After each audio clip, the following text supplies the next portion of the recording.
Shalom, shalom, it's Brother Kadash. I want to start off by giving all praises to Yahweh, Bahashem, Yahweh Shai, Bahashem, Kadash. Double honors to the apostles and the elders. Peace, blessings, and honors to all the brothers in this truth. This is Doomsday. It's talking about the Doomsday clock.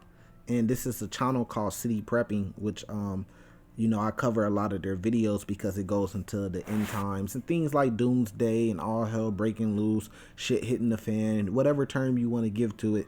It goes into that, and it talks about what to do in these things, how to prepare for these things, and what to do and how it's going to be like and how soon it's coming. Like the last video I did on their channel about city prepping was talking about the next 6 months with the famines and hyperinflation and stuff like that coming. I'm down. I don't know when I'll upload this video, but I know I was down for a week because I got a strike from YouTube, medical misinformation. So you can't even have an opinion on it. So you kind of just got to go back into the scriptures, which is what we're going to do. This is going to be part one. I'm going to the book Zephaniah, so I'll just name this part one Zephaniah, and then I'll come back with part two and name it second address, because I'm gonna go into the book of second address. Of course, when you talking about prophecy and stuff like that, let's start off with Zephaniah chapter 1.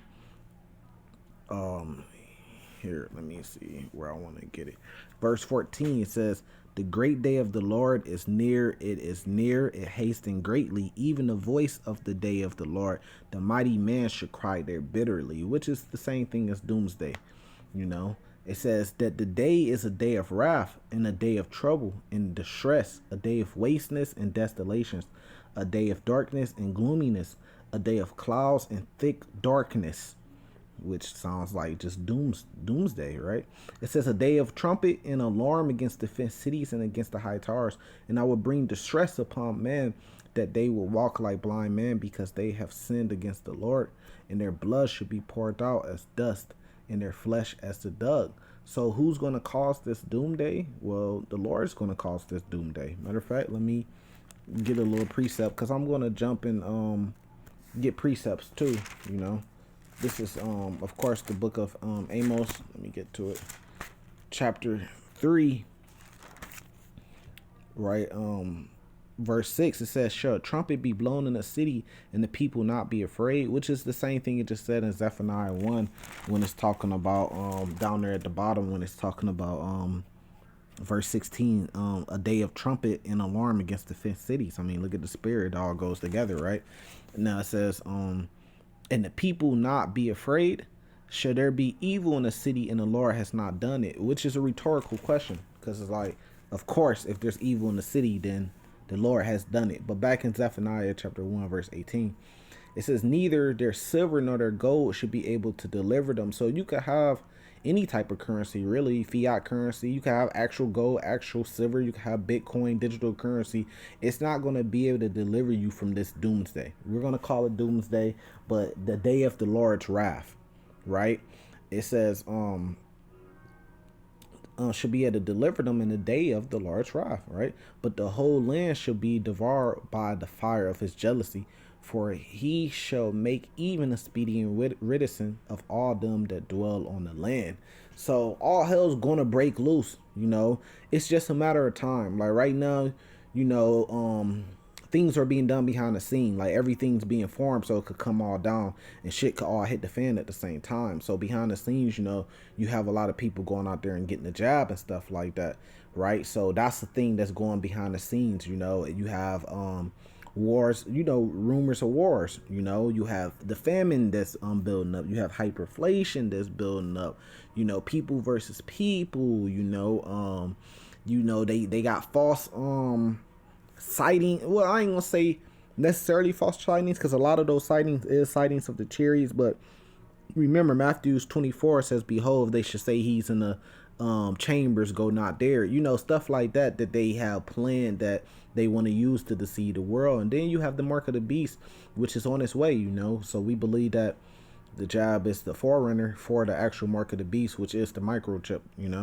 And that's coming too, which is great, because even though it's the day of the Lord's wrath, right, the man is going to be afraid, there's a remnant of Israelites, the elect. You could read Revelation chapter 7, that's going to be praising the Lord. Actually, you could read Revelations chapter 15 for that.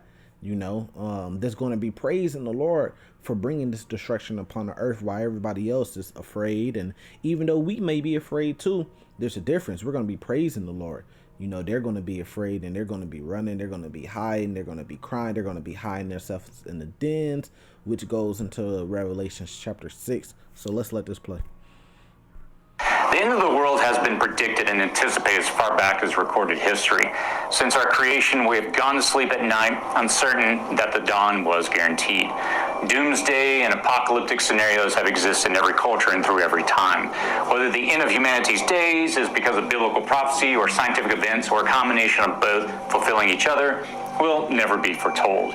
In this video, I'll examine two contemporary indicators meant to provide us with a snapshot of how bad things are getting compared to how bad they've been in the past. Now, both of these devices are supposed to inform us on how close we may be to an end-of-day scenario. One is a scientifically based doomsday clock, which sits at a mere 100 seconds until midnight or 0 hour. The other is the evangelical-based Rapture Ready Index, designed to measure the types of activity that could act as a precursor to the rapture.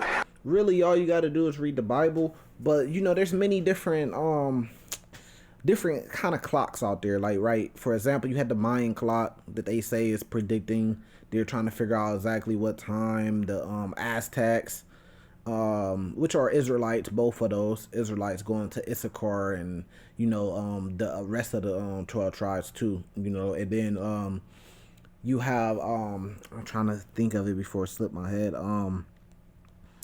You got a lot of different what's the guy in Nostradamus that try to predict things, so you have a lot of different predictions and stuff like that where they're trying to figure out the doomsday clock, which is very, very, really, really close. Here, let me think. And a lot of different clocks, but I mean, it's clear as day. I mean, it tells you, which is what we're getting into, for the brothers that don't know. I mean, Matthew chapter 24, matter of fact, I'll just jump to it. Verse 4, it says, and Yahushua answered and said unto them, take heed that no man should deceive you. For many should come in my name, saying, I am Mashiach, and should deceive many.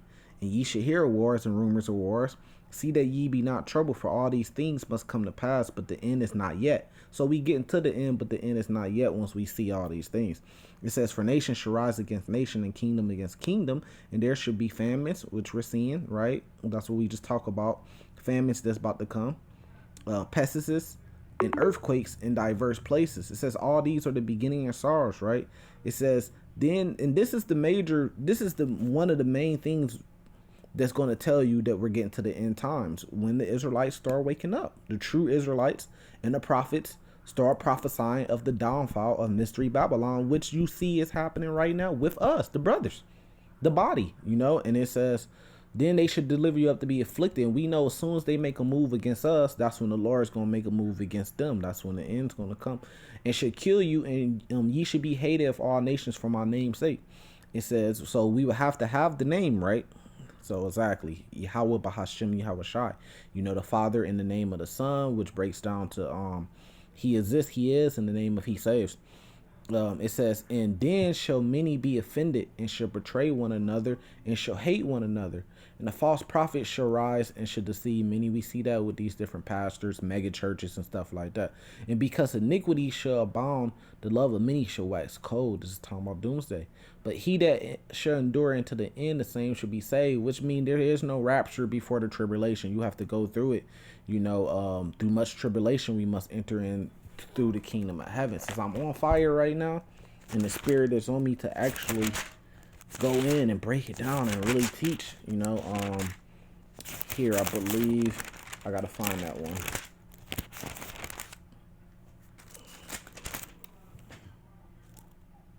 Here, let me find. I know it's in the book of Acts.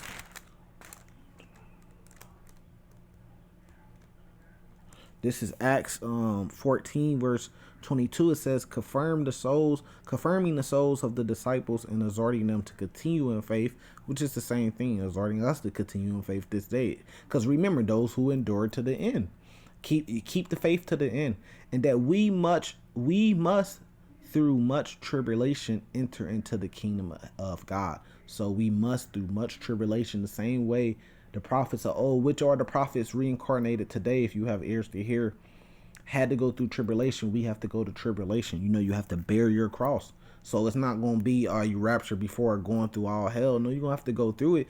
But the thing is we plan on being saved before the missiles drop, which the scriptures talk about that. But jumping back to Matthew 24, to wrap it up, it says, verse 14, and this gospel of the kingdom shall be preached in all the world for a witness unto the nations, and then shall the end come.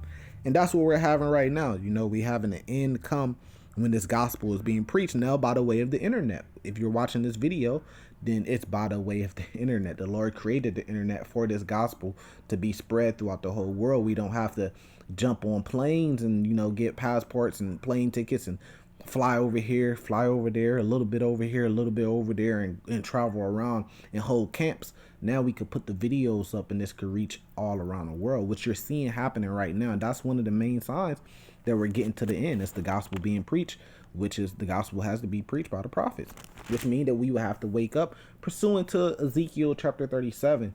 Now I'm going to jump to verse 29. Immediately after tribulation, see, so all hell, doomsday, shit hits the fan. Of those days shall the sun be darkened, and the moon shall not give her light, and the stars shall fall from heaven, and the powers of heaven shall be shaken.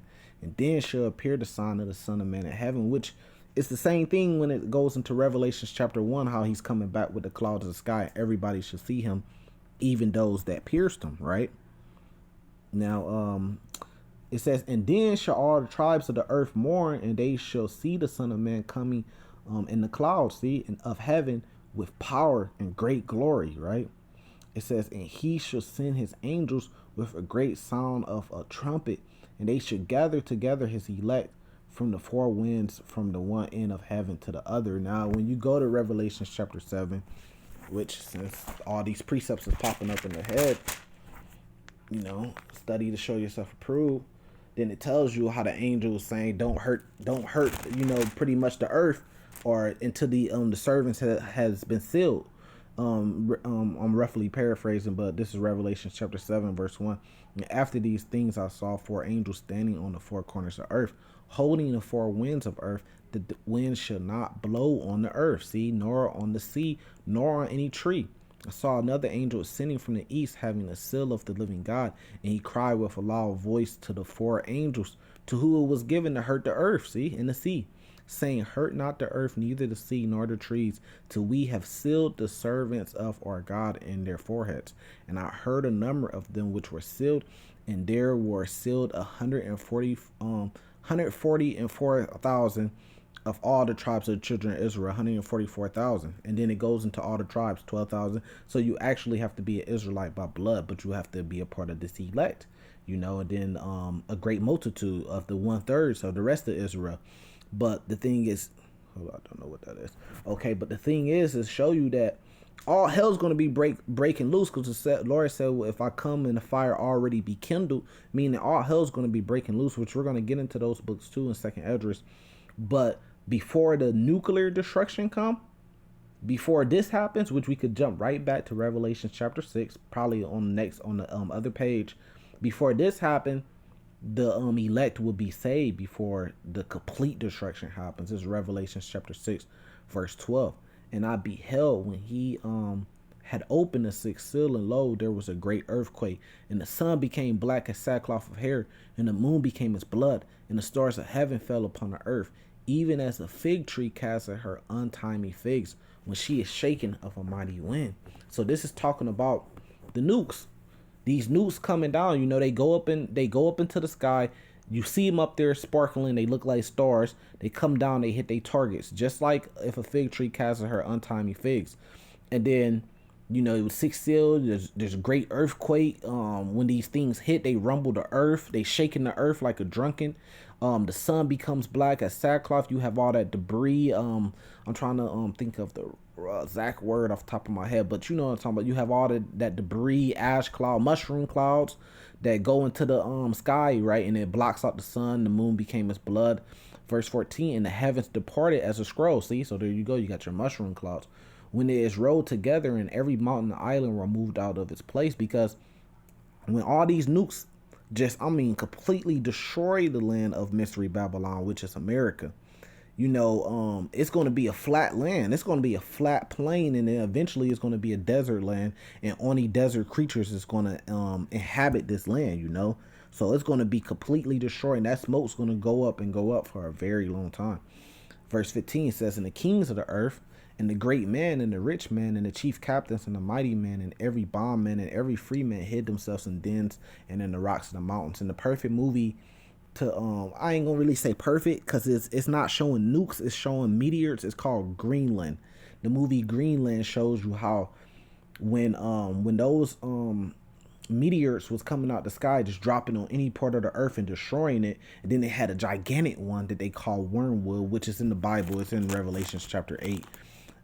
That's where they got that from. When it was coming to destroy the earth, the only thing that was on everybody's mind, people didn't care about money, people didn't care about sex, people didn't care about jewelry, cars, homes. The only thing that was on everybody's mind was to get a wristband so they could get on a plane, so they could be flew to a bunker, so they could try to survive. And it showed you, even after all that destruction, people did survive. Those bunkers was open and they came out to inherit the earth. But the difference is when they come out, if they're other nations, they're going to be meeting the Israelites, the elect of Israel we just read about in Revelation chapter 7. And they're going to be going into slavery, because that's that judgment that has to come down on them. Verse 16, "And said unto the mountains and the rocks, Fall on us and hide us from the face of him that sitteth on the throne, and from the wrath of the Lamb. For the great day of his wrath," so we talking about the day of his wrath again, just like Zephaniah chapter 1, the doomsday is come, and who shall be able to stand? So even if you do go into those bunkers, you're going to go into judgment, you're going to go into slavery, captivity. Esau, the Edomites, will be completely wiped out after a period of time. The other nations will inherit their lands, but they're still going to be in subject to the Israelites, because the Israelites are going to be in rulership. If you don't believe me, Revelations 21, verse 1, "And I saw a new heaven and a new earth, for the first heaven and the first earth was passed away." A new rulership, because the earth is still here. This proves it. "And there was no more sea. And I, John, saw the holy city, New Jerusalem, coming down from God out of heaven." So if they coming out from the heavens, from the skies, then where they coming down to? The earth. So it just means a new rulership, as a bride adorned for her husband. So if we in rulership, then of course every other nation is going to be subjected to us. If you still don't believe me, then verse 25, Revelations 21, "And the gates of it shall not be shut at all by day, for there shall be no night there. And they shall bring the glory and the honor of the nations into it. And there shall in no wise enter into it anything that defileth, neither whatsoever work of abominations or maketh a lie, but they which are written in the Lamb's book of life," which we just read in Revelation chapter 7, which are the Israelites.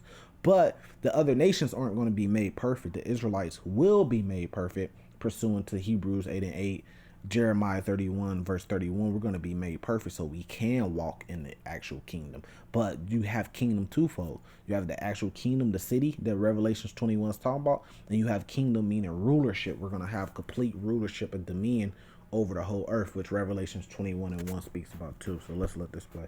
There's a religious teaching which believes there will be an ascension of believers to heaven at the second coming of Christ. While I try to avoid interjecting religion and politics into this channel, I think looking at this Rapture Ready Index at least gives us an awareness of a belief system many in the United States hold. And let me be clear, I don't think these two are exact predictors of a future event. Still, I think the types of activities they look at are indicators of future threats and worthy of examination. And at a minimum, you're aware of their existence. Now, as a whole, the Doomsday Clock and the Rapture Ready Index may not mean much to us, but their common parts can help us to make sure that we're aware of potential disasters, even global disasters, that others are spending a large amount of time to research. So let's take a look. Please consider subscribing to our newsletter to give you updates. Central multi gummies aren't just Doomsday Clock. The Doomsday Clock was developed in 1947 by the members of the Bulletin of Atomic Scientists. This nonprofit group has been composed of many of our time's leading philosophical and scientific minds, including Bertrand Russell, Albert Einstein, J. Robert Oppenheimer, Paul Weiss, Edward Teller, George Brock Chisholm, and many more. From Nobel Prize winners to nuclear physicists to botanists, medical experts, and philosophers, the Bulletin of the Atomic Scientists considers existing and emerging global threats to determine how close humanity is to annihilation. The Doomsday Clock is a symbolic representation of the likelihood of a predominantly human-made global catastrophe. The global catastrophe to occur at midnight on the clock is measured in the distance from that time in minutes and seconds. When it was first established in 1947, it was set to 7 minutes to midnight. The most significant threat was considered to be atomic warfare and the proliferation of atomic weapons. And they know that, and that's coming back too, because we just read it in Revelations 24. When it keeps talking about wars and rumors of wars and kingdom versus kingdom. I mean, even in Zephaniah chapter 1, you know, it always talks about the wrath of the Lord, the fire flame, you know, and that's going to come by the nuclear weapons. And those chariots, which they call so-called UFOs, and Esau, he knows that the UFOs are the chariots of the Lord, but he ain't going to tell y'all that. He's just going to say they're aliens. Let's look at the boy.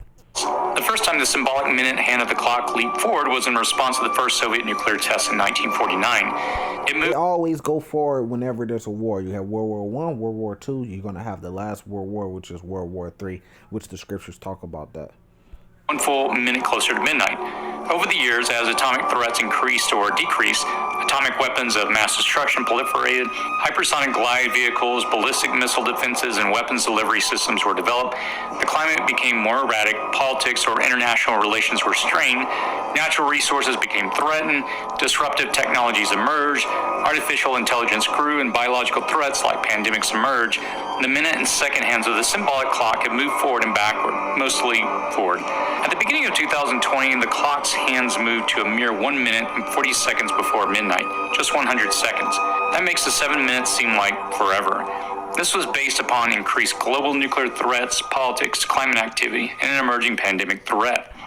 So pretty much it shows you that it moves, the Doomsday Clock moves basically off how close the world is to that last war, which is World War III.